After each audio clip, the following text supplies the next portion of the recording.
From Santa Barbara, California, the Timeless Voyager series, where the knowledge is timeless and you are the Voyager. Interviews with leading-edge authors and speakers, psychic phenomena and the unexplained, UFOs, extraterrestrial encounters, government cover-ups, alternative healthcare, new technologies. Fasten your cosmic seatbelts and join me, your host, Bruce Stephen Holmes, the Timeless Voyager.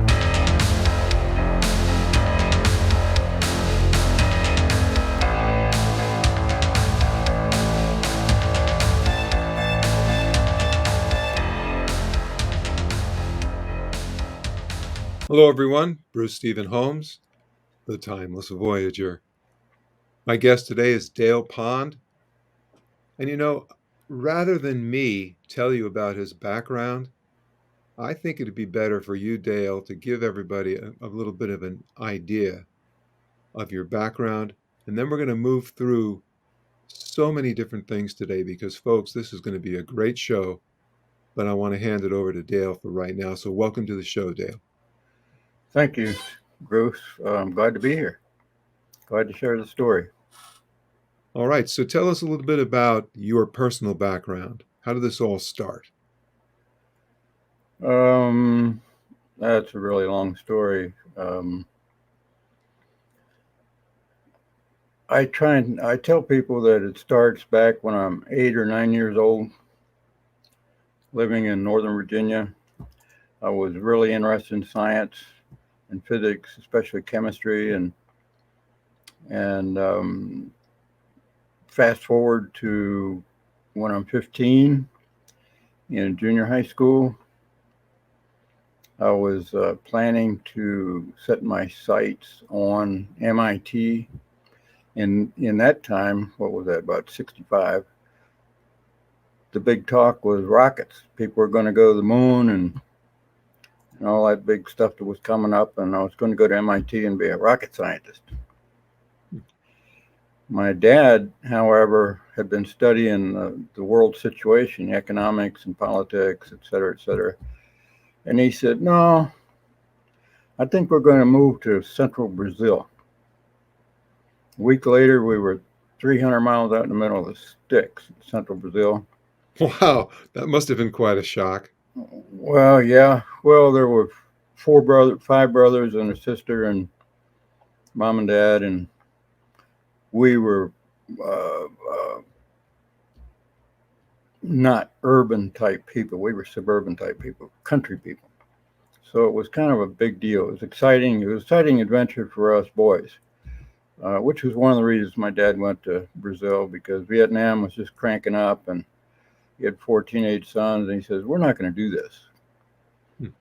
And 11 years in Brazil, doing this, that, and the other thing, farming, cattle, hunting, fishing, no roads. And I learned how to cope. You know, things aren't going the way you want them to. Well, you make it work any way it can work for you. In 74, I came back to the U.S. to we were going to do a big agriculture project in Brazil. And I came to Colorado to talk to some investors and whatnot. And one thing led to another. And I said, you know, there's enough land in this country to feed the world. We don't have to crank up, do all kinds of crazy stuff in Brazil. So I decided to stay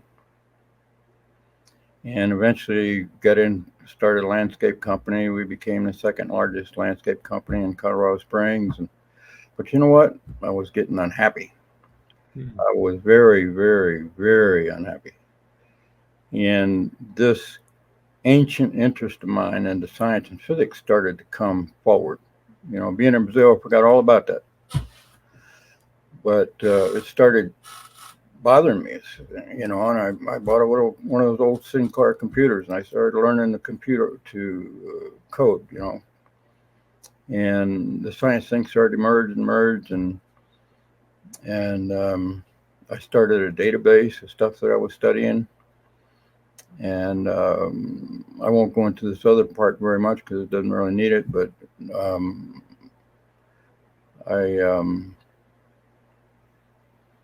I found myself in Virginia Beach at the Edgar Casey Price Foundation.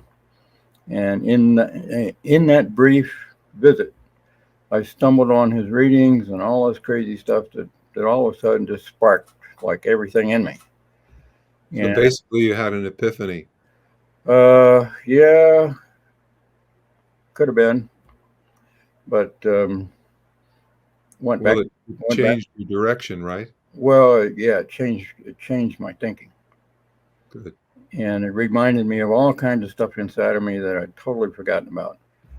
And again, long story short, I went back to Colorado, gave my house to my mom and my business to my brothers, and I threw the dog in the truck and drove to Virginia Beach.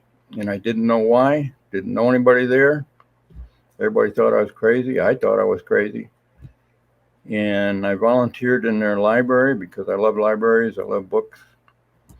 And in my experience in that library, there's a lot more to the story. But anyway, I found Keely's biography because I was looking at every book in that library. So we're talking about John Keely. John Keely.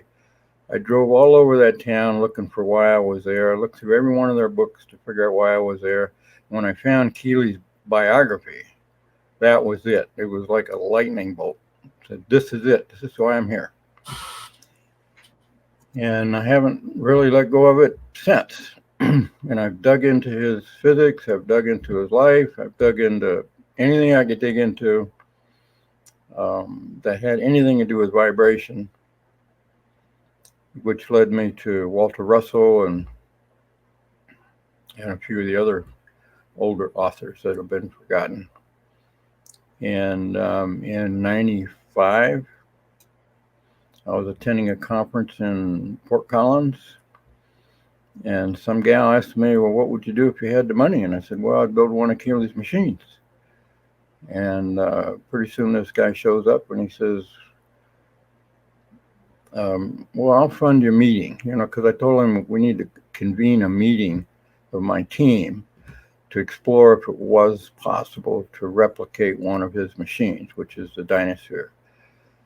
And we had some old photographs, and we convened at a dude ranch in Nebraska and talked about this. And it became quite obvious, yeah, we could build one, sure. We get the funding and get some more information. And one of our team members is a world-class psychic by the name of Dawn Stranges. And she began communicating with John Keely and Albert Einstein and Nikola Tesla and several other personalities. And we could ask through her what materials these parts were made of, what the dimensions were, what kind of alloys were used. It was just the most amazing thing. And we got started a few months later, and we borrowed this guy's machine shop. And in 4 months, I had this Dynasphere built. It was the most amazing 4 months of my life, just absolutely astonishing. And so that's kind of how it got started. It's interesting because everyone has a story, and sometimes when you do these types of shows, that's always lost. People don't actually get an idea that, hey, yeah, this is a human being.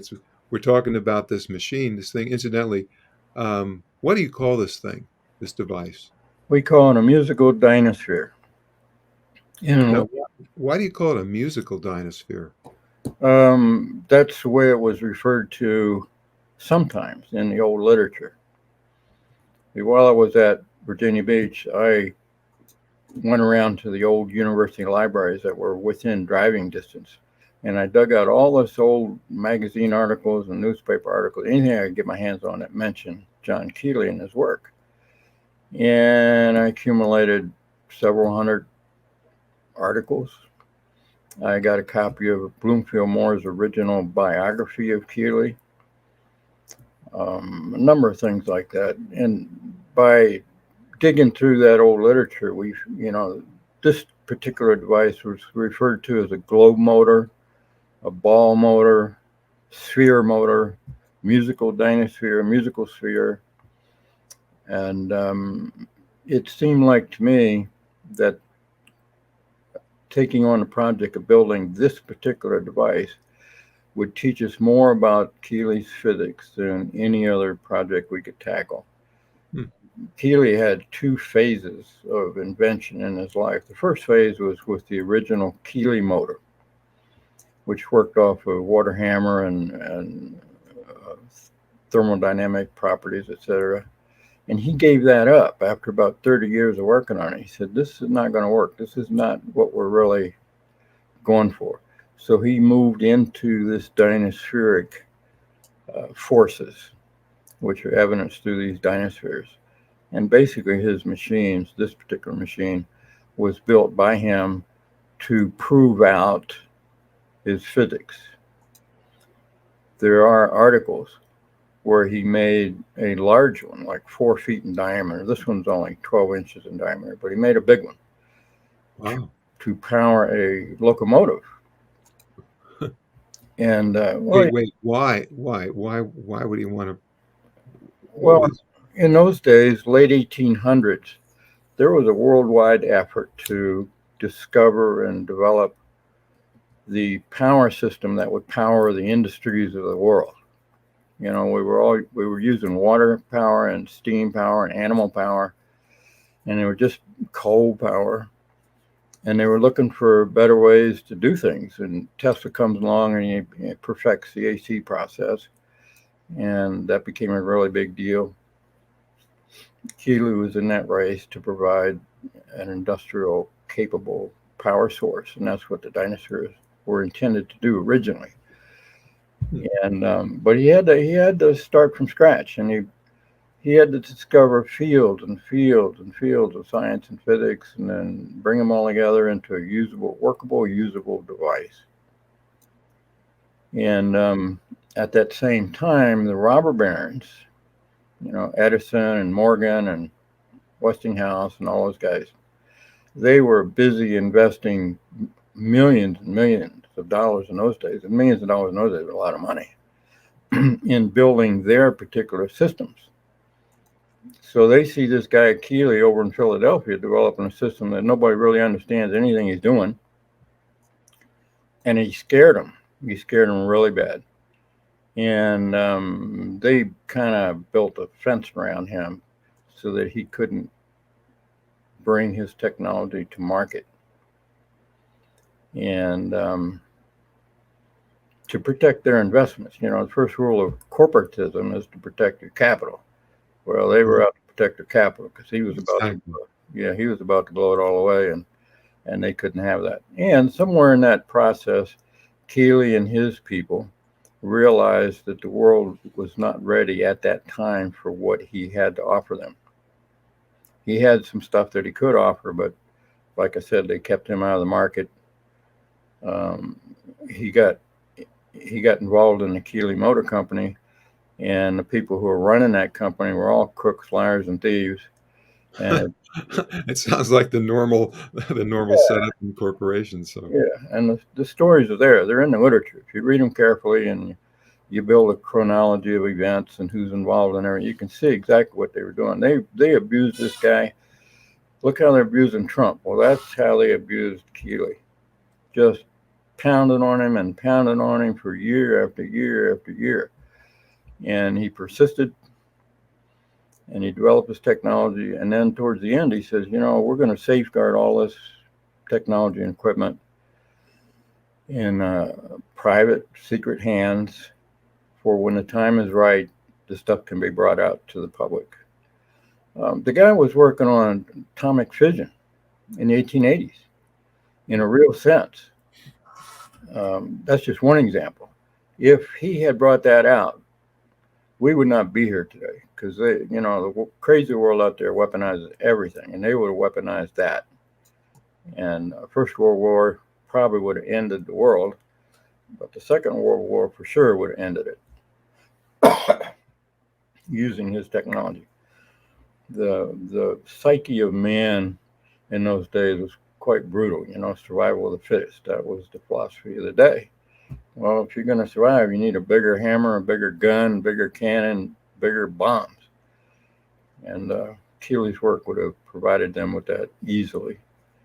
All right, so let's jump forward to the beginning of the machine that you call Atlan. This is a replica of his device that's shown in that original photograph.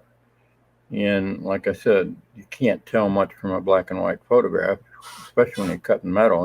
What are the dimensions, what are the metals. And that's why Dawn was so invaluable, because she could ask and we would get all those specifications. And while she was in upstate New York, I was in Valentine, Nebraska, and I'd call her every day because I was cutting metal every day. And I says, well, what kind of metal should this be? And what are the dimensions that we should make it into?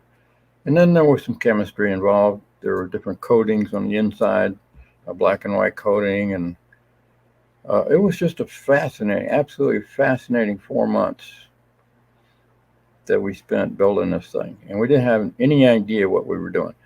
We thought initially that we were building a free energy machine. The old article said he built one, a big one, to power a locomotive. He built one that powered a sawmill. So he was getting power from these things. It was mechanical power on a shaft. So it was a real threat to the steam industry at that time. Now, if we just go back for a moment, you're talking about Dawn.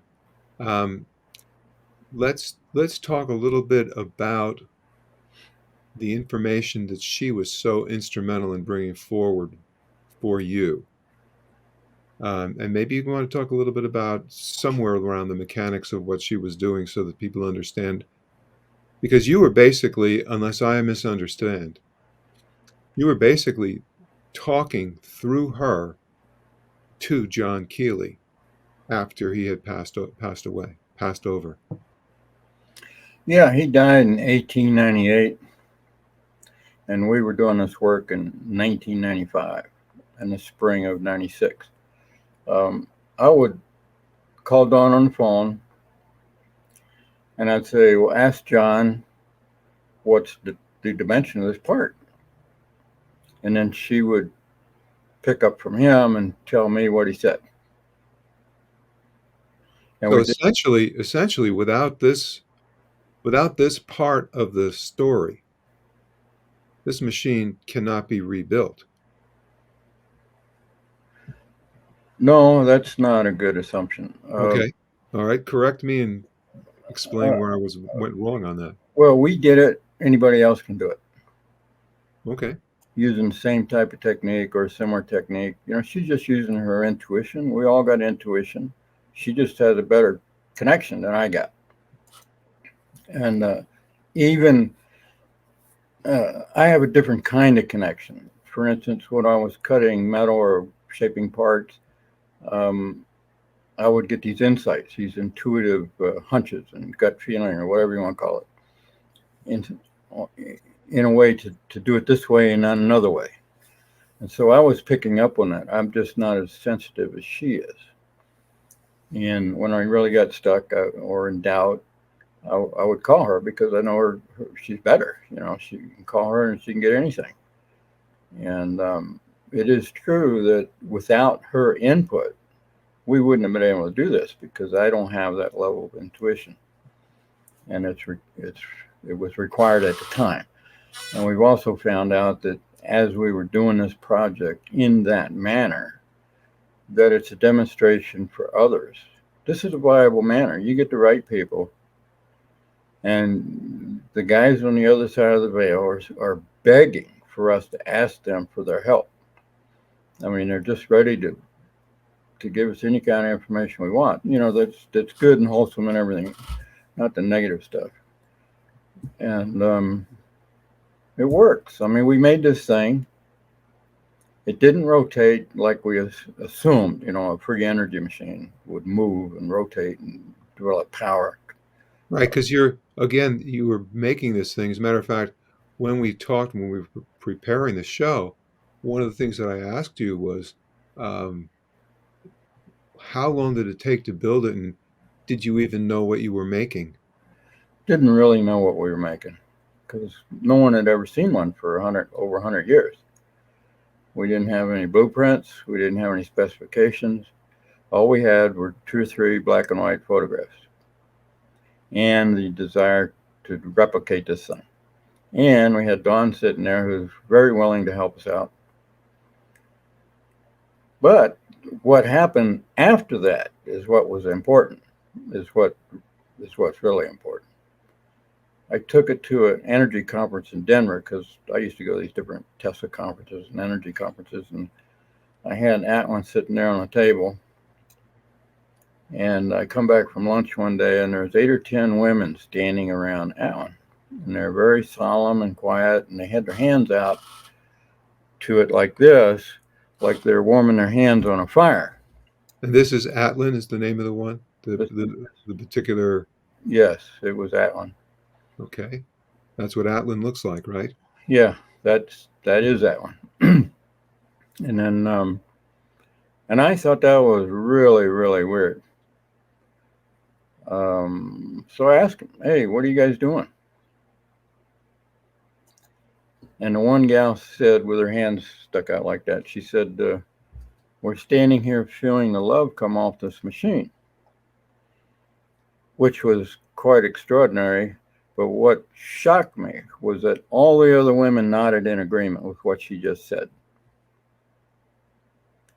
And it was shocking because it was unexpected. I did not expect anything of this nature whatsoever. You know, I thought it was just a rotating free energy machine. But these ladies just told me that, no, there's a lot more going on here than rotating piece of hardware. And so I took it to a spiritual center in Tulsa. And there's a fairly decent metaphysical community in Tulsa. And we would convene once a week. And I told them about the women feeling the love come off the machine. And I said, I don't know what they're talking about. I built it. I don't feel anything.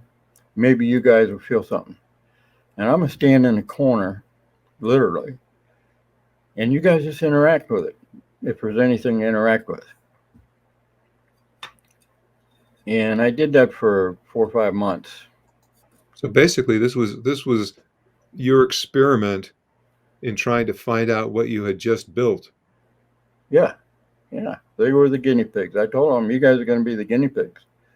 You just tell me everything you experience. And through those several months, it was extraordinary. We saw, the people got joyful and happy and playful, and the more they did that, the more it got. It's like self-generating love and joy, and then we started seeing healings. People were being healed physically, emotionally, mentally, and spiritually, all through that time period. We even had a doctor to bring in a patient to see what they see. And then one doctor said, he brought in a patient who was mentally disturbed. And he said as he was leaving that every clinic in this country needs one of these things. And another guy came by and from the East Coast, and he was extremely psychic, and he went back to the East Coast. He was a chiropractor by trade. And he took a photograph of that one with him and hung it in his waiting room. And he called me a few months later and he says, we're seeing people changed by this photograph. He said they're easier to work with and they're calmer. And he said all these different changes were happening. And I said, that's what I was going to ask you about, because we're seeing that here, And from that point on, I put up as many photographs as I had of Atlin onto the web so people could download them all over the world. If they're having a healing effect on people and it's benign and it's helpful and creates joy and love and peace, then that's better than any amount of bombs that DC could send around the world. What are we here for? And so I took it to a number of conferences. And we always had the same experience. People coming around it and they feeling all this energy. This one gal in Albuquerque, Gina, she was the first one we were able to get on videotape, because most of this was done before cell phones and all that kind of stuff. But I had an iPad with me in Albuquerque, and I caught Gina describing the energy that was coming off of Alan. Well, let's take a moment and watch this. It's about what, 2 minutes long, so let's just watch this. Okay, my wife came down and she could detect magnets. Okay, we came down and she felt it and she said, "This is stronger than any magnet I've got." And I've got a 1-inch square magnet that's very powerful, and she could feel the same thing. She could feel it's more power, or she could feel more power here than she did in the center. It's almost a torus structure, so I should feel energy coming from both ends, and then I can feel energy come around like this. I feel it oscillating between it being stronger here and then weaker, so to speak. I don't know what words to use. And then I feel a burst of energy here and less here. So if I put my hand at the hole, so to speak, so now it's intensely strong. I feel it down the heart energetic channel of the arms, mostly on my left. There's a lot of violet energy, so I don't know. Right, what do you mean by violet energy? Violet. Violet. Indigo. Color. Okay, oh, violet, okay. The color. Okay. No violence. Violet. Brighter than your shirt? Yeah, like Or is it deeper? deep, not indigo, but like highest color on the visible spectrum, like that. Which violet is a diffusing color, right? Violet is clearing. It's closest to white. So in other words, it cancels out energies, right? Violet does, yes, it does. Violet does. Violet is a very clearing color, highest on the energy spectrum from what we can see, right? And so it clears. And white is all color. So it's the closest to having. These two are the switching. These two are what? These two are the poles that are the switching, as opposed to this is consistent.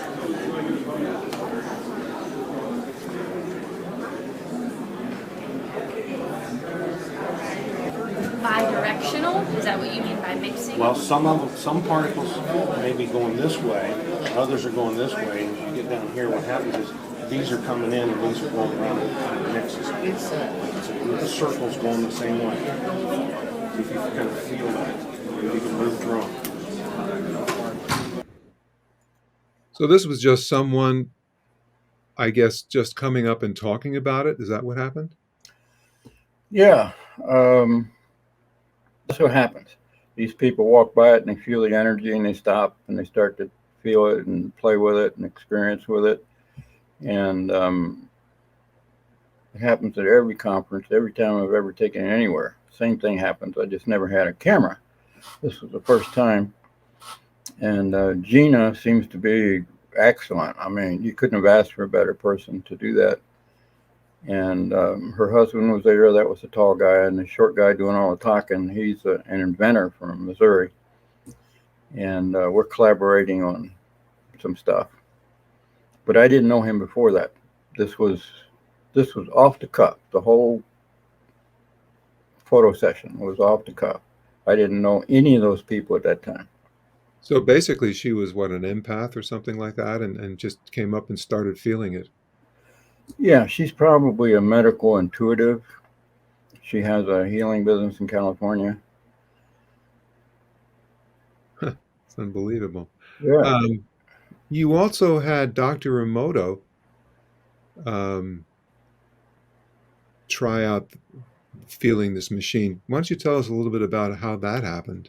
Yeah, it Maybe was, who Dr. Emoto is. Perhaps that's a good idea to explain that to the people that are watching. yeah, Dr. Emoto was the guy who discovered that you could freeze water, and depending how the ice formed would be a good description of the quality of the water. If it was polluted, you'd have a non-crystalline formation of ice, but when it was pure water, like spring water, you'd have these beautiful snowflake type patterns show up in it.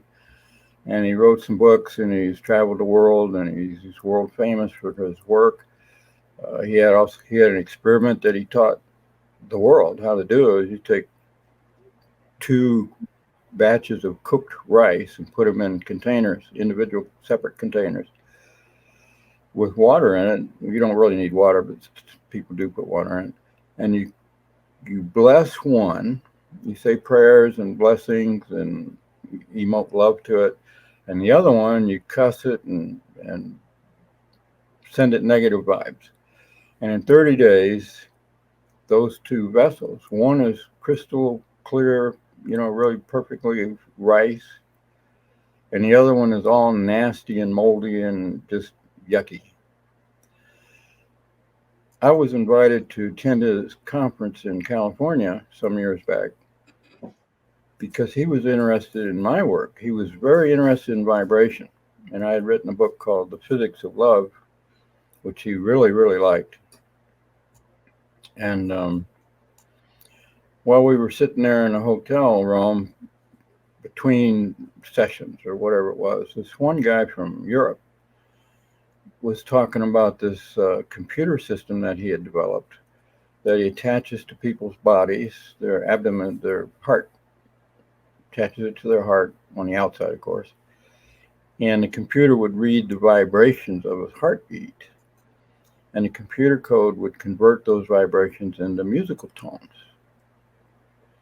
And I said, hey, would you be interested in attaching it to on the Dynasphere? Because we suspect it's got a heartbeat, but we don't have any proof of that. He said, sure, we'll do that. So we all went up to my room where we had the Dynasphere, and he attached everything to the Dynasphere and to other people. There's a young lady standing there. She attached it to her heart, and Dr. Emoto, you can see him holding the contact in his hand. So we've got 2 people and the Dynasphere hooked together. But before those 2 people were connected, I forget the guy's name, but he attached it to the Dynasphere, and he just, oh yeah, there is a heart thing. So we started playing with it, and that's when other people put themselves in the circuit to see what kind of interesting, it's actually fascinating music that would come out of this process. All right, why don't I bring that up and let's listen to this. It's pretty quick, but it's definitely shows what happened once again on the spur of the moment. Yeah, Right? on the spur of the moment.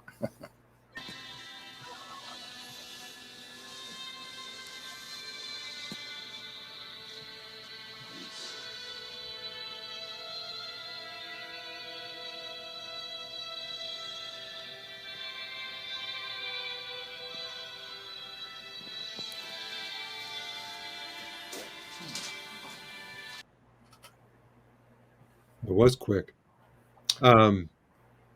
It's too bad the music track wasn't louder. I did the best I could to bring that up, but it just Well, didn't. I was recording it with an iPad. It was the best I Well, I could do. mean, it wasn't planned, but it definitely explains something. So that's Dr. Emoto. Has he ever been interested in this? I think there was a story that you told me a little bit. Well, yeah, he fell in love with the Dynasphere. He really, really, really wanted one because he could feel the love energy and these other energies coming from it, and he really wanted one. But when I told him how much it cost to build one, he kind of shied away. So we didn't get one for him. But you can see we accidentally constructed a machine that's got consciousness. And this is not AI. AI is computer code. It's just bits, on and off bits. There's no consciousness in AI. There's only computer code in AI. But this machine has consciousness. And I can give an example of that. On 4 different occasions at different conferences, when I started talking to the engineers about the science and the physics and the hardware and everything, the Dynasphere set off the fire alarms in the hotels. And it happened 4 times before I got the message. The important thing here is not the hardware, it's not the physics, it's the spirituality, which means mind and heart and love and all the parts of society that have been shoved down and suppressed and made negative, and people, we forgot what all that is. we forgot who we are. And the dinosaurs are here. You know, it has a consciousness. It has an entity or a spirit in the machine or associated with the machine, whose name is Atlan. And we have had numerous readings from Atlan, and she talks about herself and why she's here and what these energies are all about and what our purpose is and our mission is and all that kind of stuff in this bringing of this technology to the world. And I mean, it's amazing. This book cover you got up there is, when I go to these conferences, people come up and say, they'd ask two questions. What is it and what does it do? And I would tell them the history and what it does and everything. And when I got done, somebody would step right in right behind them and ask the same two questions. And I would answer the same two questions several dozen times at every conference. I mean, bam, bam, bam, bam, bam. And eventually I got really tired of that and said, well, we'll write a book. I'll just put this whole story in a book. And then everybody can read it. And they still ask the same questions, though, by the way. And but the book tells the story of how this all happened, meeting at the Dude Ranch and getting started and making of the parts and a number of readings that we've got. We got over 200 readings in that 4 months. They're not all in this book, by the way. And it's an amazing story. You know, I'm almost like a victim of this. I volunteered. I said, okay, we'll make a machine. The guy offers some money to get started, so we get started and we build this thing. And it's like I got a tiger by the tail, and I don't know what I'm doing, and trying to tread water just as fast as I can because it's right up to here, and all these subjects and what it all means. And while we were doing the healing experiences in Tulsa, I started studying every book and videotape that I could get that mentioned the word love in it. I mean, the good stuff, not the X-rated stuff. Because I wanted to know what love was. I didn't know what it was. And over a period of months, I began to figure out what it was, to know what it was, and to feel it, and to know it. And I realized that most people don't know what love is. And if they don't know what love is, they don't know what they are. And I eventually pieced together a paradigm, from a scientific perspective, and what was happening. You know, we got a metal machine made out of metals, various shapes and forms, and yet we were seeing healing. Well, how can that be? What's the connection between mechanics and health and healing? And I did. Eventually, I pieced together a pretty good paradigm. And we've explained it in many, many, many articles on the svpwiki.com. And I've written a number of books about it.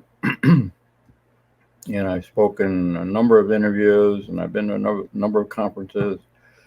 And it's new, and you could almost say it's foreign to Western society, because all of that's been beat out of us. You know, bad schools, bad churches, bad government, ignorant parents who they didn't know either. Their parents didn't know. So we're starting out kind of fresh. The Eastern people kind of get a handle on this because they never forgot. They've kind of wandered far afield with some of their religious interpretations, but basically it's all about love, and the whole universe works that way. Standard physics start as maybe for about 10 years now, they're starting to talk about a thing called quantum entanglement, which is the exact same phenomenon that we're talking about. Love, sympathetic vibration, it's all quantum entanglement on different levels, physical level or emotional level or mental level. The physicists they've kind of got themselves in a corner, you know, and it's a very atheistic and materialistic approach, which denies everything that we're seeing in this machine with Alan and the experiences around it. It's not just me and a half a dozen people. It's thousands of people have been around this thing and felt this energy. And they just walk in and they feel it, and that's when they start asking all these questions. So it's not me promoting a scheme of any kind. You know, I stumbled on it, it's hitting me in the face 16 ways from Sunday, and said, hey, get this thing figured out and get it explained and bring it to the world. Because what does the world need more than anything else? It needs love. Right? And we got wars all over the world, everywhere. We got a government dividing our country up to where it's all polarized now, men against women, women against men, black versus white. It just never stops because there's money and power in that polarization for those who engage in it. But our real mission here is to love one another. And this machine puts that in our faces, put it in my face that I couldn't ignore it. It's like a big cosmic 2x4 just smacked me in the forehead. Hey, you got this thing going on here. What is it? You know, you're going to be a hypocrite and turn your back on it and walk off? No. I set my feet on the path, and I got enough integrity, I think, we're going to follow this through, and no matter what it costs or where it goes, or we're just going to keep doing this. Tell me something. You said that there are 7 dynaspheres. That's And I right. guess they all have different names. This one is called Atlin, Atlin. I don't know if you need to tell me all the names, but that's an interesting point. I mean, why are there 7? Well, I had 6 people come to me saying they want one. I said, well, it costs X. And they said, you want all the money now or what? And so I made 6 after Atlin. Atlin we made, that was my project. But 6 different people have approached me spontaneously on their own initiative. I have not really attempted to sell these things or market them. And these people came to me, and I built one for each one of these people.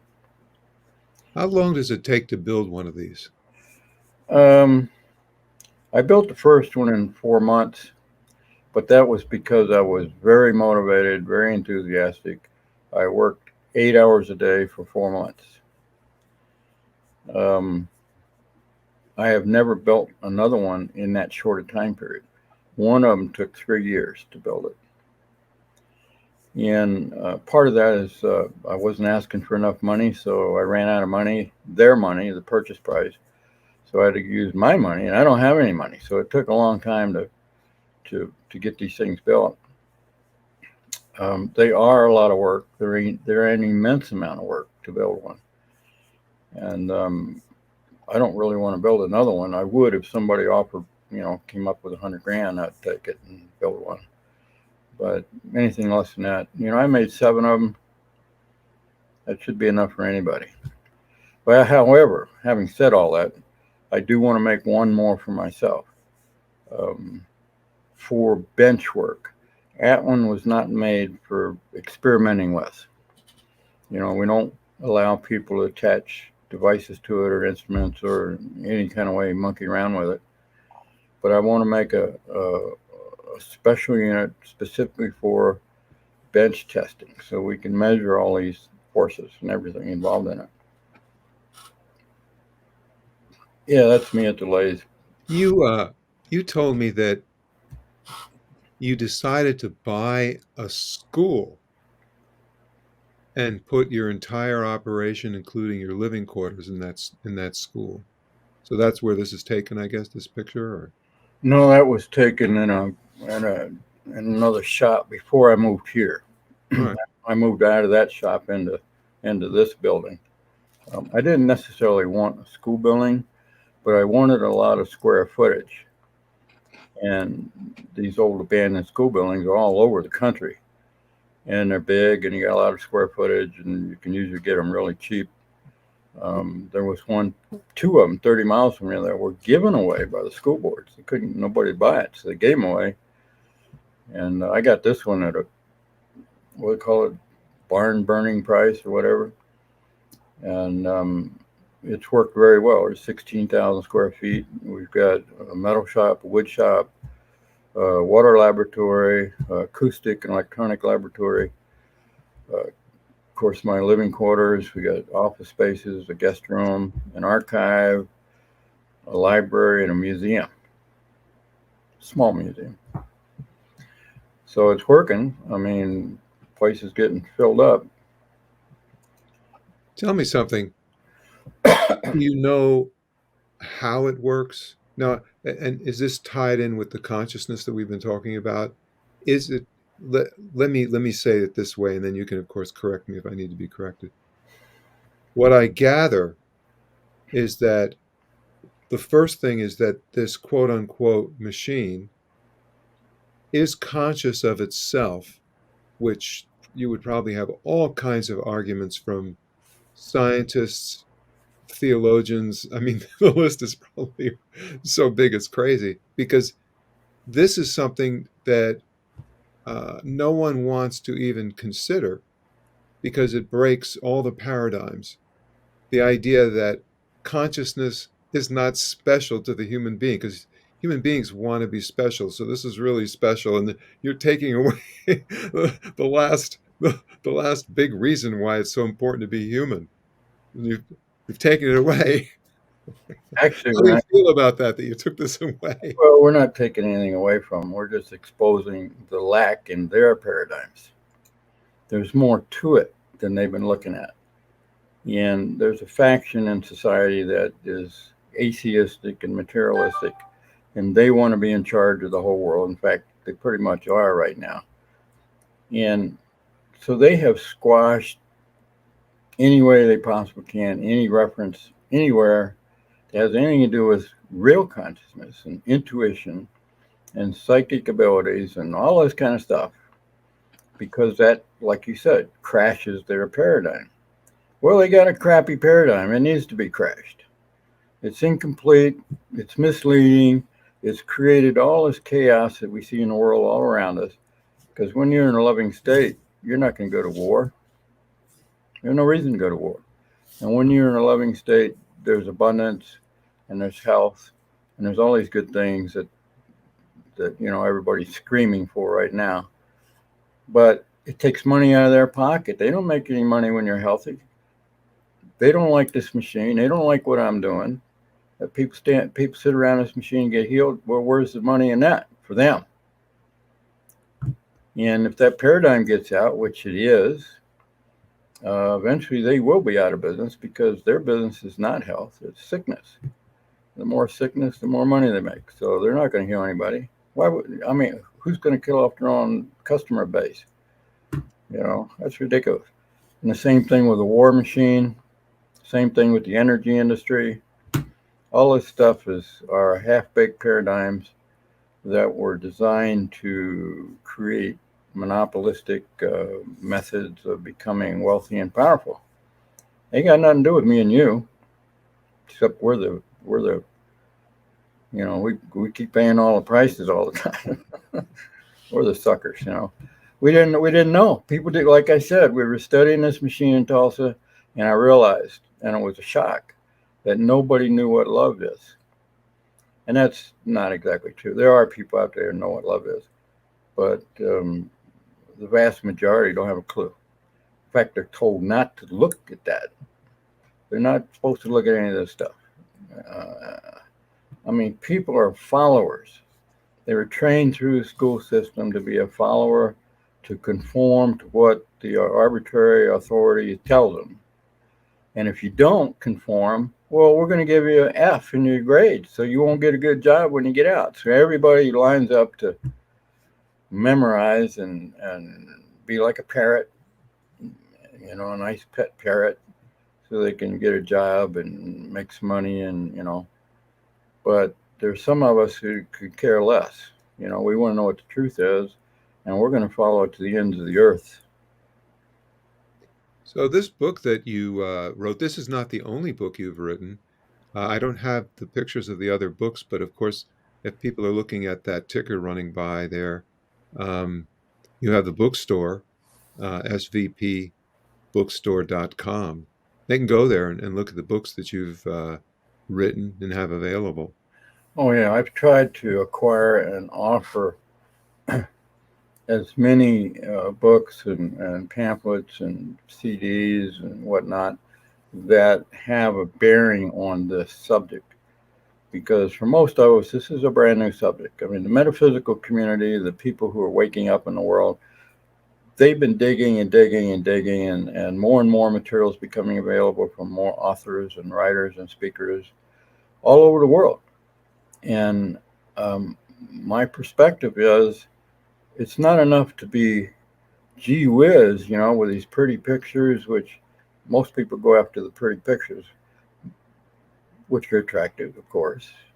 But I want to know the why and the how, which is a much more arduous path to follow because the SVP Wiki's got over 11,000 entries in it already, which if you print it out is probably 20-some thousand pages, which started out as my notebook. And I put it on the web because I thought people could use some of these references and notations. And so I put in Keely's work and Walter Russell's work, and I'm putting in Schauberger's work now, and many different people, Thomas Bearden, Edgar Casey. All of these people had a bearing on this topic in one form or another. And I've linked all that writing together so that when Keely said negative attractive, you can go over to Schauberger and he's talking about center seeking forces, same thing. Or Russell uses the word gravitation, seeking a center. So, and I've built several tables of synonyms to help translate from one context or one author to the other so we can all see that they're all talking about the same thing. And I've mixed in a lot of standard physics where I saw linkages to the standard, like quantum entanglement, same thing as sympathetic vibration. And we're not going to get there just by looking at pretty pictures. We got to put the mind to the metal, and figure it out. Or do like Don does and start asking questions and getting some good answers. Because the standard physics, our society out there was not geared for this, hasn't been geared for it, is not geared for it, and you're not going to get any answers from the system. Because this is absolute anathema to those guys. They do not want to see this. But we're going to do it anyway. I care less what those guys think. But when it comes down to me, myself, and my family, and my friends and neighbors, I'm not buying their crap. And a lot more of these people are not buying their crap either. So the world is changing. They see that we've been sent down a wrong path. And now there's some people, myself and a whole lot of other people out there talking about the real deal. And that's what we want, and that's what we're going to have. And I'm putting the physics to it on the wiki. Tell me one thing, and we're kind of starting to run out of time here, but at this point, do you know anything about how it works?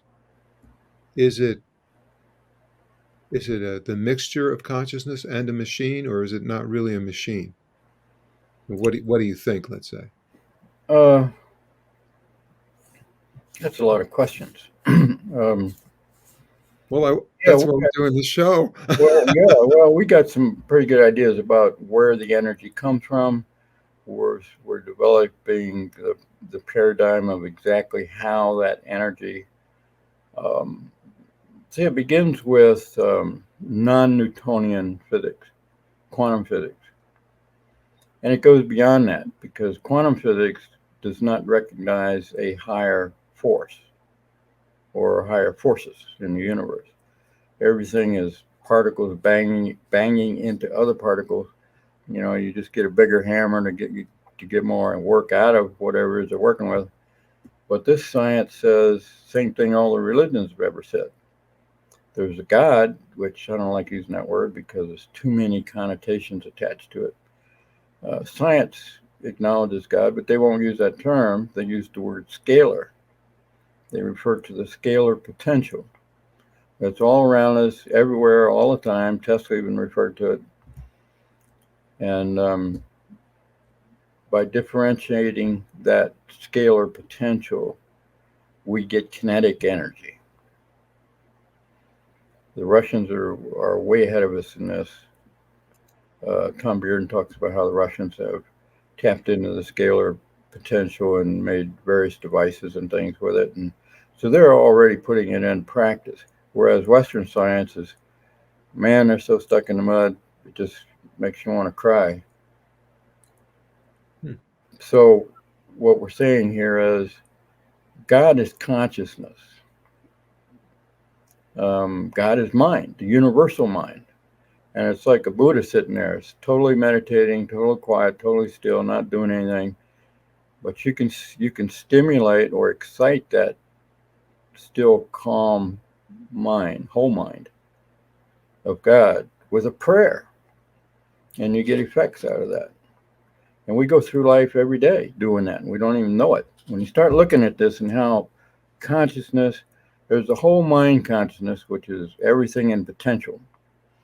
And then there's our thinking minds, which are our egos. We run around all day figuring out how to pay bills and mow the grass and all that kind of stuff. That's our thinking mind. And while it's a part of the whole mind, it's like it's split off from it. It's all one mind. It's one consciousness in the universe. And Keely showed us the way that he organized matter and energy, such that there was this scalar potential at the top, and by differentiating it, that's what he called it. Synonym would be refraction or stimulating. Bearden's synonym is tickle. They would tickle us. Remember on a Contact movie where Jodie's standing on the beach and she walks over and she touches this invisible membrane and it all vibrates and everything? Uh-huh. That's the perfect metaphor for this scalar. It's sitting there, you can't see it. She couldn't actually touch it, but the movie's a good metaphor. But once you touch it, once you stimulate it or excite it, then it becomes this kinetic thing that you can see. Well, you know what's interesting too is that we, or at least most people, miss what's going on in CERN, for instance. What is really interesting to me is that all of the latest of the subatomic particles have names like, this just escaped me for a second here. Goodness, what an embarrassment. I forgot the names of charm, Charm, yeah. charm, happiness. And there's just a list of these. There are so many of these, and they all have these beautiful positive names that normally we would associate with something having to do with fantasy. And yet here we are where science, quantum physics of all of them, has begun naming these particles with all of these beautiful, positive, emotional names. And I think that's a real giveaway of what's really going on. We don't hear about that, but that's the clue. Well, Anyway. yeah, there's an interesting thing to that is there's two levels to science, like quantum physics. If you go to those high levels that the people are trying to work at in CERN and some of the other endeavors they're doing around the world, which you hear about from time to time, and in articles that laboratory will publish about this, that, or the other thing. There's that level. And then there's this big coarse level that we're all steeped in down here on the great unwashed, you might say. And that level of physics is so stupid it's beyond belief. But it's what they fed us through the school systems. And it's just basic physics and mechanics and all that kind of stuff. And they may mention some of these higher realms that they want to work in, but it's almost like they're keeping it all secret. Because even if you go digging for it, it's really, really hard to find. The old physicists, they all admitted that mind was part of the equation. Way back in the 1800s, even earlier than that. I mean, guys like Planck You know, he thought the basic, the base of the entire universe is consciousness. And a lot of them said the same thing, similar words, similar ideas. But where is all that? If you go to the high school level or the college level, they're going to beat you with a stick. You start talking about consciousness and mind, and yet there's this other level, like you're mentioning, with the fancy names for these particles. And so it's like politics and everything else in our society. There's what's really going on, and then there's all this crap they're telling us what's going on. So one's illusion, and they want us to live in that world so that we don't rock their boats. You know, they don't want another Keely showing up, destroying everything they built. They don't want another Tesla showing up and rocking their boat. They want to keep us all as happy campers. You know, what's that guy saying in Europe? You'll not own anything and be happy. Now they're saying you'll not own anything, you eat bugs and you'll be happy. Right. They treat us like we're cattle, and Dale, that's we not could what we go are. on and on. This has been a great interview. We have run the course of time. Oh, it's too bad. I want to thank you very much, first of all, for doing this.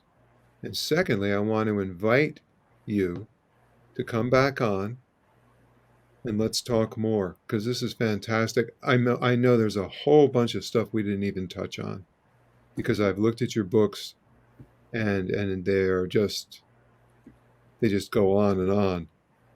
Oh, And this sympathetic vibrational physics, I think, is what you call this. Is that correct? sympathetic vibratory physics. Vibratory physics. Um, let's continue this, but for today, we're going to have to say goodbye. So if you have something you want to leave everybody with, I mean, you've had some phenomenal words of wisdom, but if there's something else you want to espouse, here's your moment. Well, briefly, I'll say that this has been an adventure of a lifetime, and it's changed my life and it's changed the lives of many people. But the most important part about this whole thing, we never even mentioned it, which is my fault. But it's about personal awakening, and if we don't talk about that, then I have failed my mission, and we really need to, whether we do it again with Bruce here or somebody else, but we have to get into that part because that's the hope part, that's the good part, that's the constructive part, and that's our future. So hopefully next time we can do this. I'm with you all the way. We'll do it. All right. So thank you for being here with us, Dale, and thank all of you for listening.